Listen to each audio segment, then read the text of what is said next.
Bon, alors déjà, après 2 heures de montage, on se retrouve pour essayer de finir l'axe Z et l'axe X. Alors, avant de commencer de la suite, une petite précision, je vous conseille, alors on a regardé un petit peu la fin de la documentation, je vous conseille de remonter l'axe Z en haut, parce que vous allez voir, il y a 2 trous. Je vais vous montrer, essayer de vous montrer ça. Il y a 2 trous ici qui sont importants et les vis du moteur doivent être en face. Vous verrez pour la suite. Alors, que doit-on faire? On va aller récupérer la barre lisse. Voilà, la barre lisse, la deuxième barre lisse. Et on va la monter sur le chariot qui était en attente. Donc,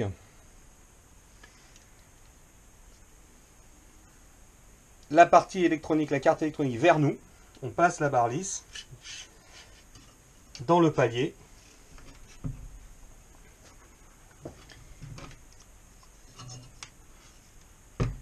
Alors l'extrudeur, voilà, l'extrudeur est vers le, enfin la tête d'impression est vers le bas. Voilà, c'est mieux comme ça.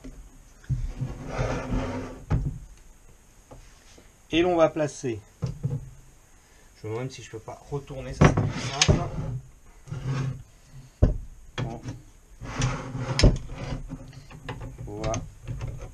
Là, la barre lisse va se placer sur les encoches. Alors, avant de faire cela, vous voyez ici le deuxième palier, celui qui est déjà installé, va s'insérer dans cet espace-là. C'est une opération, à mon avis, qu'il faut faire dans ce sens-là en vertical. On fait attention au fil. Il ne coince pas.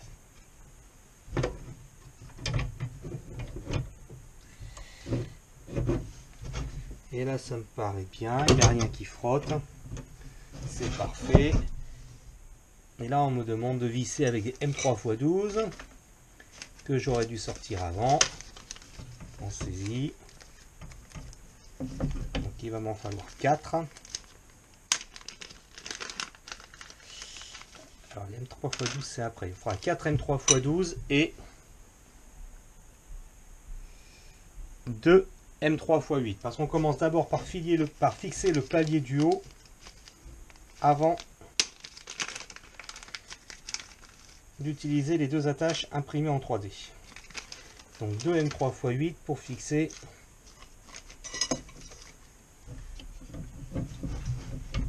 le palier. Alors comme son congénère du déjà installé, on va visser celui-là.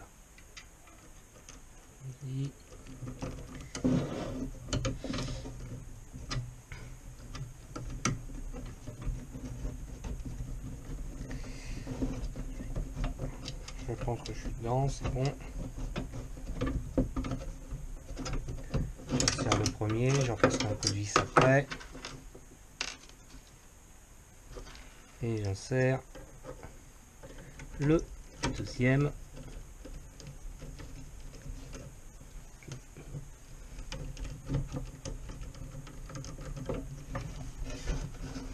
Je repasse en position.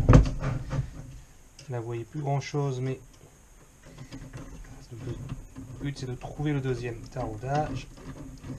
Voilà, fait.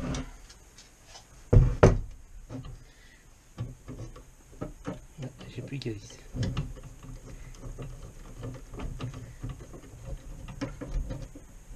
Celui-là il vient visser.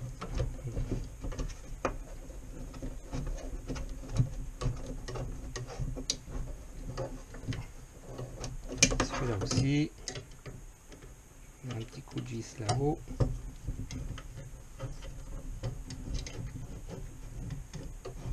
Voilà. Et voilà. Les deux sont bien fixés.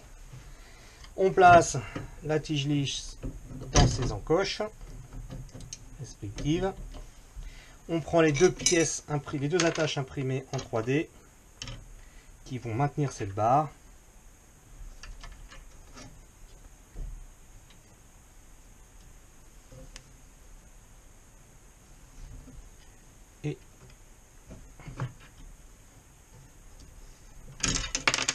Et on lisse.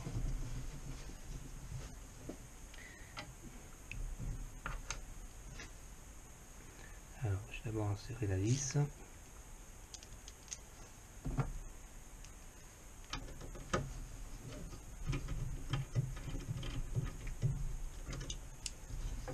Voilà.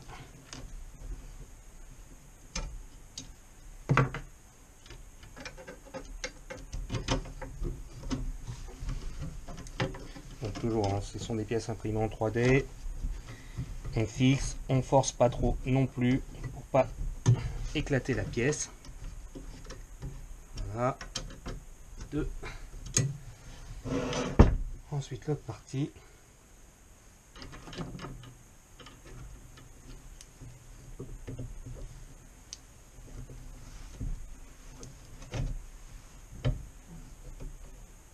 On sent quand même une petite tension dans la barre.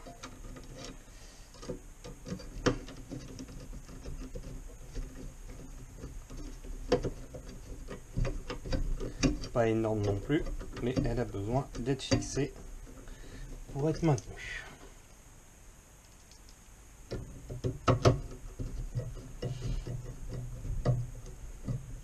Voilà. Donc nous avons, je vais essayer de vous montrer ça, un chariot qui coulisse.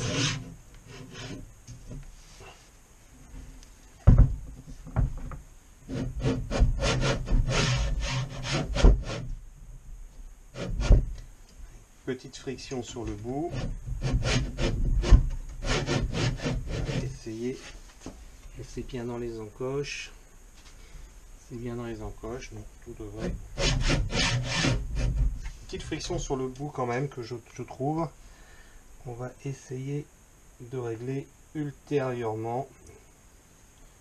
Je vérifie si j'ai tout bien monté, si j'ai pas une erreur quelque part. J'ai peut-être trop serré de côté, je vérifie.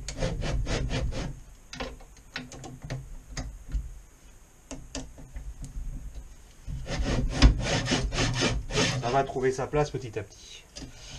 Ensuite, il va falloir installer la courroie. Donc c'est exactement le même principe que pour l'axe Y sur le plateau. On va placer une courroie qui va passer de la poulie crantée à la poulie lisse et passer après sur l'attache.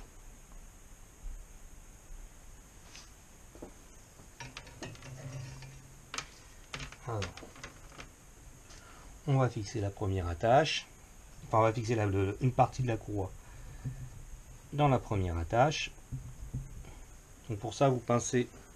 Moi, c'est la technique que je préfère. Je pince les deux fils directement, faire ma boucle avant et après l'insérer une fois faite.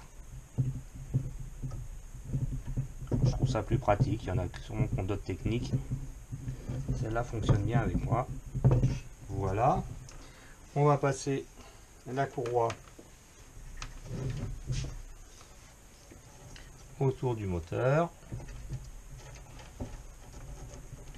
sans faire de nœud. J'ai dit sans faire de nœud. Voilà. Je la repasse derrière. Voilà, donc là elle est sur la poulie. Je la fais passer ici. Et là, on fait le tour. D'accord, ne vous inquiétez pas, elle est un peu grande la courroie. Ils ont prévu de la marge. Et je refais une boucle. Alors j'essaye de tendre un peu quand même. Il faut essayer de tendre le mieux que vous pouvez. Et c'est le réglage qui va se faire après. C'est pour ça que je vous ai dit de bien mettre le moteur là où il fallait.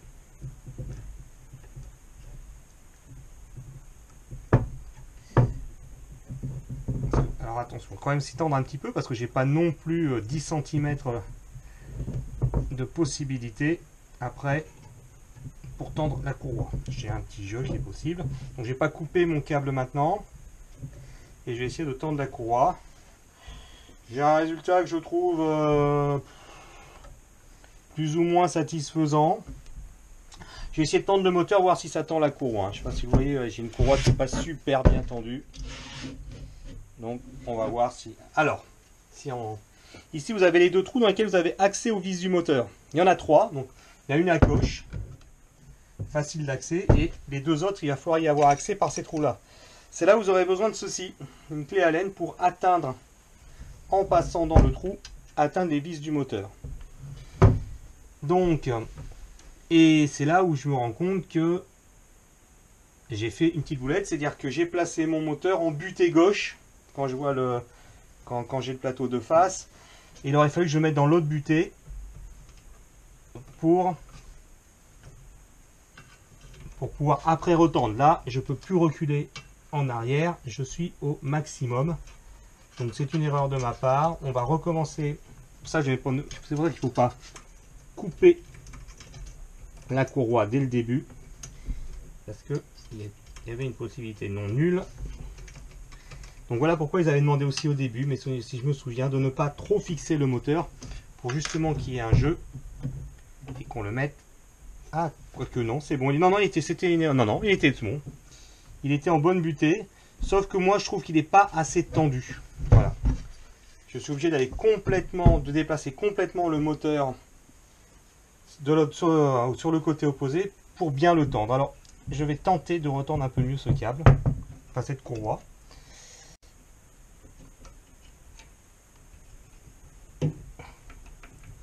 Voilà, c'est à peu près à ce niveau-là qu'il doit être. Je vais faire ma boucle un peu plus petite. Et on va essayer de le retendre. J'ai un meilleur résultat au deuxième coup.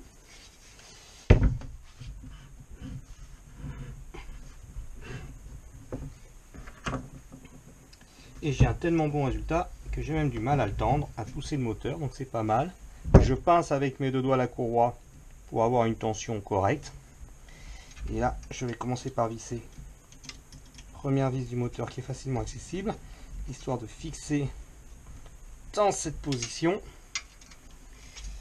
Et après,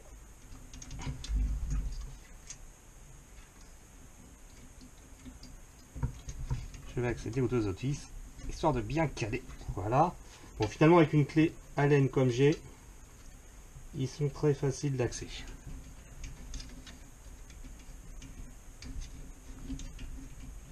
Et voilà, donc j'ai bien fixé le moteur. Et j'ai donc un chariot qui coule convenablement de gauche à droite. Je vais pouvoir, c'est la partie à chaque fois où on a un doute, se dire bah tiens, je vais pouvoir couper la courroie. Allons-y. On va couper ce qui dépasse. On va laisser un petit peu de marge quand même. On ne sait jamais s'il faut la refixer. Moi je laisse je laisse à peu près un petit centimètre derrière. Voilà, c'est coupé. La courroie, c'est fait.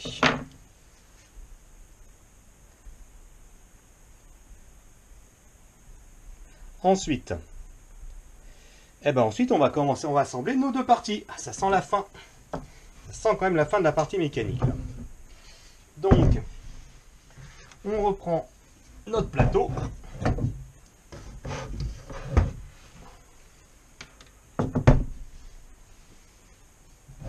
Et alors, si jamais je regarde mon plan, on va se mettre en conformité avec le plan, c'est-à-dire que l'on va mettre le LCD vers moi. Si j'ai le LCD vers moi, j'ai la carte du chariot vers moi et on va fixer. Et il nous dit on a 4 vis sur le côté, 4 vis sur le côté, c'est super. On va prendre 4, donc ça va être 8 vis M3 x 8 que l'on va utiliser. 8 M3 x 8, ça va prendre un petit peu de temps. On va fixer une pour maintenir cet axe. Elle commence à prendre forme là.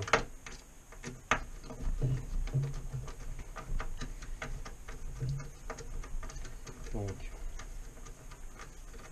une première, on va fixer l'autre côté aussi, histoire de caler les deux. Alors c'est sur la fin, on se précipite et forcément on fait des bêtises. J'ai pris des M3 x 12 au lieu des M3 x 8. Décidément, il faut bien qu'à chaque vidéo je fasse une petite erreur. Donc je reprends mes M3 x 8, ne pas oublier d'enlever la M3 x 12 que j'ai mis de l'autre côté. Une 8 vis pour tenir l'axe Z. Il n'est pas prêt de s'en aller. Alors, je range toujours les vis dans leur sachet, je ne le répéterai jamais assez. Et on est reparti. Bon. On sent que tout ça, ça va être bien maintenu quand même. Hein. Parce que c'est quand même de l'acier plié sur de l'acier plié avec un taraudage qui est impeccable. Jusqu'à présent, nous en avons eu un sur lesquels il a fallu forcer.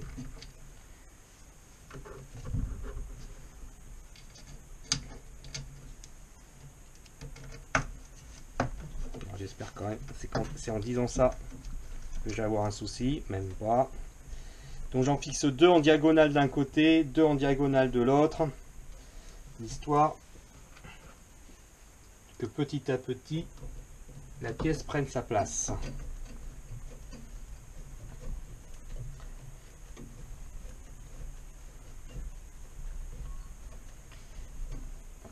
Hop, j'en ai déjà fixé 4. Patienter un peu, c'est bientôt fini. Enfin, c'est bientôt fini, on en est à la moitié de ces vis.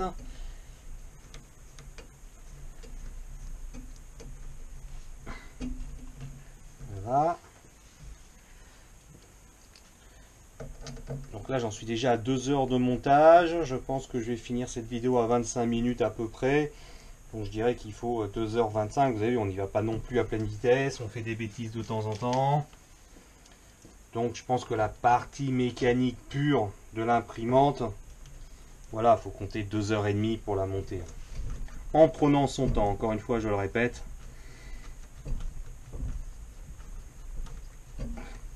Je pense que sans la vidéo, on aurait peut-être mis un peu moins de temps.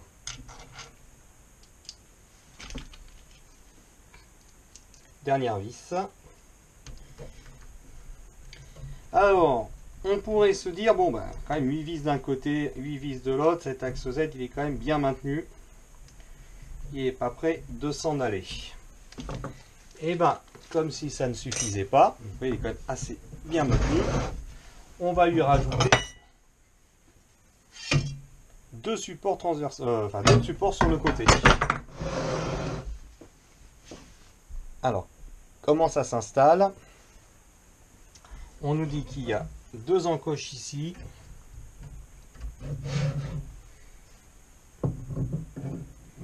Et une encoche là-haut. Ça y est, je la vois. Alors ça, et je vais essayer de comprendre comment ça fonctionne. Donc, on va les mettre sur les encoches. Sur les encoches. Voilà, tac, il faut entendre un petit clic. C'est bon. Donc, on a mis les premières encoches. Histoire que tout soit bien synchro, on va faire la même chose pour l'autre côté. Voilà, les deux sont en face. Voilà. Et là, on va utiliser des M3 x 12 avec un écrou pour accrocher ces barres. Alors, je prends et je me mets en attente des écrous du M3 x 12. Et alors, il y a un petit endroit pour mettre l'écrou. Alors ça doit être une petite opération délicate. Ah donc, je tiens l'écrou de chaque côté, c'est simple, avec mes deux doigts. J'ai un trou qui est assez large. Alors, est-ce que je dois aller dedans? C'est la bonne question. J'ai une encoche, et est-ce que ça va? Est-ce que l'encoche, ça rentre dedans? Oui, ça rentre dedans. D'accord, donc on doit être bien dans l'encoche. La partie haute doit être dans l'encoche. Alors, on reprend, je mets mon écrou de chaque côté. Que je maintiens. Il rentre vraiment pile poil. Voilà, j'ai trouvé l'entrée d'écrou. Je visse, ça accroche sans problème.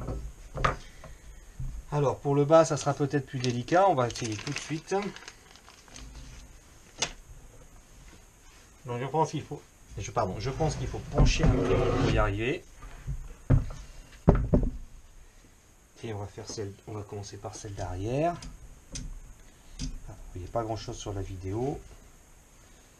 Donc j'insère l'écrou dans l'encoche. Je passe par le bas. On va faire en sorte que de l'autre côté vous y voyez un peu plus clair sur ce que je suis en train de faire. Et je serre. Alors je vois sur les renforts qu'il y a des trous. Donc je le sais, hein, j'ai déjà vu lors d'un salon.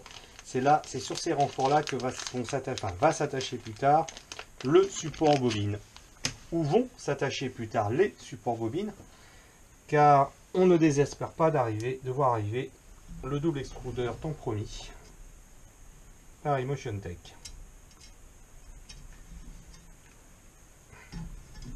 Hop. Je joue un peu les contorsionnistes là. Pas sûr d'avoir la position idéale pour le faire. Le plus dur, c'est de faire rentrer l'écrou dans l'encoche, parce qu'il a exactement la bonne dimension afin. Donc, je m'y prends mal. Je le rapproche de moi. Ah, celui-là me résiste. Hein. Je suis très bien arrivé pour le premier. Pourquoi j'arrive pas pour le second? On va tourner l'imprimante vers moi. Et en fait, je vous montre ce que c'est. Voilà, il faut que je mette l'écrou. Je sais pas si on voit bien. Attendez, je vous montre. Là, tac, là, ici, là. Là, il y a un trou. Il faut que je mette l'écrou ici. Et c'est ça qui me perturbe un peu pour l'instant. Oh, oh. On va faire tourner l'écrou un peu sur soi-même. Ah oui, il est vraiment pile poil à la bonne dimension. Hein. Donc il faut.